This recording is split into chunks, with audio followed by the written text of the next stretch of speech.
Hello दोस्तों, आज जानेंगे मखाना कैसे बनता है। ये कहाँ पे उगता है और ये कैसे बन के आपकी थाली में आता है, क्योंकि ये खाने में बहुत फायदेमंद होता है।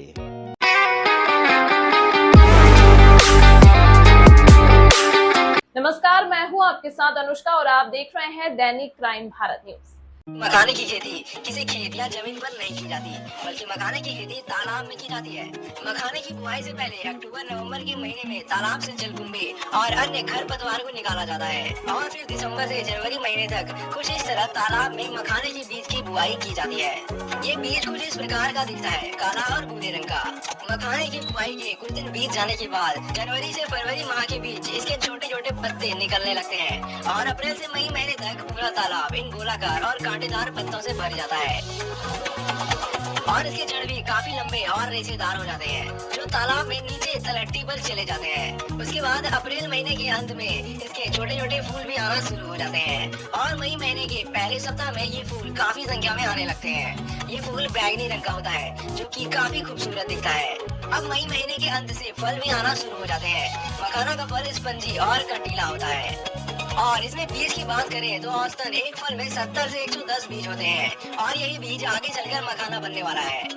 जुलाई के महीने तक मखाना का फल तैयार हो चुका होता है, इसलिए ये पानी के अंदर ही फटने लगता है, जिससे इसका बीज पानी पर तैरने लगता है और इस बीज के चारों तरफ हल्के गुलाबी रंग का ऐसा कवर होता है और जब एक दो दिन बाद गुलाबी रंग का कवर गल जाने के बाद सफेद हो जाता है, तब ये बीज तालाब के अंदर तलहटी पर बैठ जाता है और अगस्त सितंबर माह में मखाने का पत्ता भी गलना शुरू हो जाता है, जिसके बाद तालाब से उन पत्तों की सफाई कर ली जाती है और मखाने का जो बीज पानी के अंदर बैठ गया था, अब उसे बाहर निकाला जाएगा। जिसके लिए ये किसान लकड़ी से बनी इस बड़ी सी छलनी नुमा टोकरी, जिसे यहाँ की भाषा में गांज कहा जाता है, उसकी मदद से कुछ लोग इस तरह से पानी के अंदर से मखाने के बीज को निकालते हैं। सच में हमारे किसान भाई बहुत कड़ी मेहनत से इस काम को करते हैं और अब जब सारा बीज निकल चुका है, इसे कुछ इस तरह पैरों से मसलकर बीजों की सफाई करते हैं, जिससे बीज के ऊपर का कवर निकल जाता है और फिर इन बीज को पानी से साफ कर लेते हैं। बाद में इन्हें बोरों में भरकर इसके अगले प्रोसेस के लिए तैयार किया जाता है। इसके लिए इन सभी मखाने के बीजों को धूप में अच्छी तरह से सुखा लेते हैं और फिर खास प्रकार के छलनी से छानकर अलग अलग आकार वाले बीजों को अलग करा जाता है और फिर इन बीजों को अच्छी तरह फैलाकर धूप में सुखाया जाता है, जिससे इसका रंग काले से गहरे लाल रंग में बदल जाता है।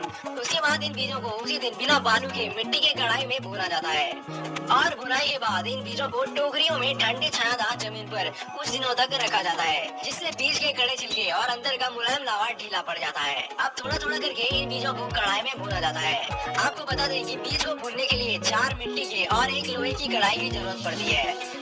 भूनते समय लोहे की कढ़ाई से बीज के द्वारा फटफट की आवाज आने पर इन बीज को कढ़ाई से निकालकर लकड़ी के पीठे पर रखकर लकड़ी से बने थापी से मारकर फोड़ा जाता है, जिससे छिलका टूटकर अलग हो जाता है और काफी गर्म होने के कारण बीज लावा के रूप में फूटकर बाहर छिटक जाता है और यही लावा मखाना बन जाता है।